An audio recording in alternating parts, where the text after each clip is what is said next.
And for more on this story, I'm joined by Nina Wilén. She's head of the Africa program at Egmont Institute and a professor of political science at Lund University. Thanks so much for being with us here on France 24.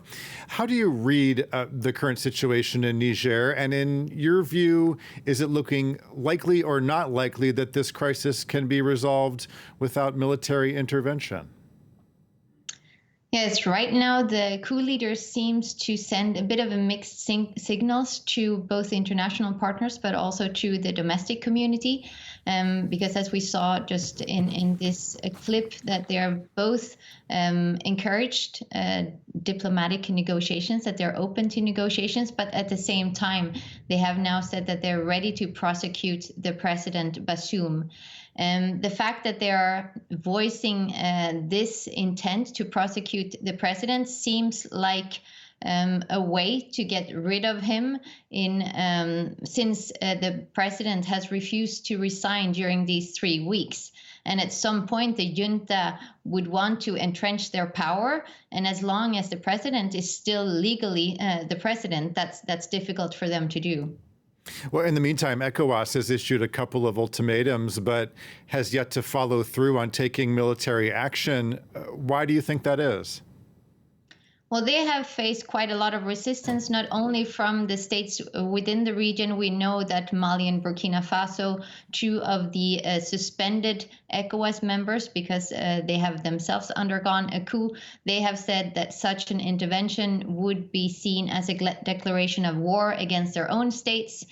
So the stakes are very high, but we also have non-ECOWAS members like Algeria stating that they're against such an intervention. And then, as we saw just in the previous clip, that the US and even Russia has now pronounced that they're against a military intervention. So there is quite a lot of resistance against such an intervention, both within ECOWAS and, of course, within Niger, but also from international partners. So do you think that makes it likely or not likely that we would see military action in Niger? Yeah, it's really difficult to say. We don't really know what goes on within the ECOWAS discussions, of course, but it seems the longer these decisions take, the less likely I would assume that it is for a military intervention. And we're now waiting for the AU, the African Union, to take an official stance on such an intervention, and what so far has leaked to the press, and that's also important to underline that these are just leakages to the press. It seems like the African Union would go against such a military intervention. What about the stakes for allies such as the US and France, which both have troops in Niger? What kind of position are they in at the moment? Well, we've seen that they've tried to take different approaches. So France has taken the hard stance, saying that they are supporting ECOWAS, all of their decisions, including a possible military intervention. And they have so far not started to withdraw the 1,500 troops that the Nigerian junta has asked France to do. They've asked to suspend all of the military collaboration. In contrast, as far as we know, the junta has not asked the US to withdraw any troops or suspend any military collaboration.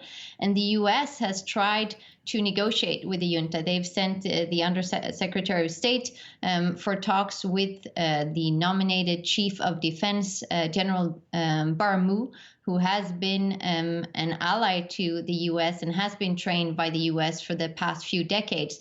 So they're clearly trying to take the negotiated route to also, for the same reasons, to keep stability in the region, but also to keep their military troops in the country. Something I think that gets lost in all of this is the humanitarian situation. You know, Niger is one of the world's most, poorest countries. What does this crisis mean for people's everyday lives, people who live in Niger?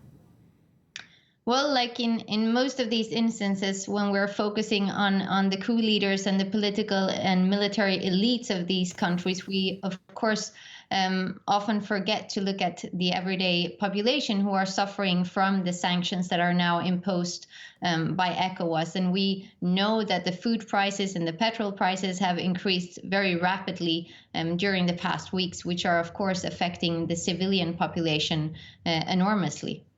Okay, we'll have to leave it there. Nina Wilén, head of the Africa program at the Egmont Institute and professor of political science at Lund University. Thanks so much for joining us here on France 24.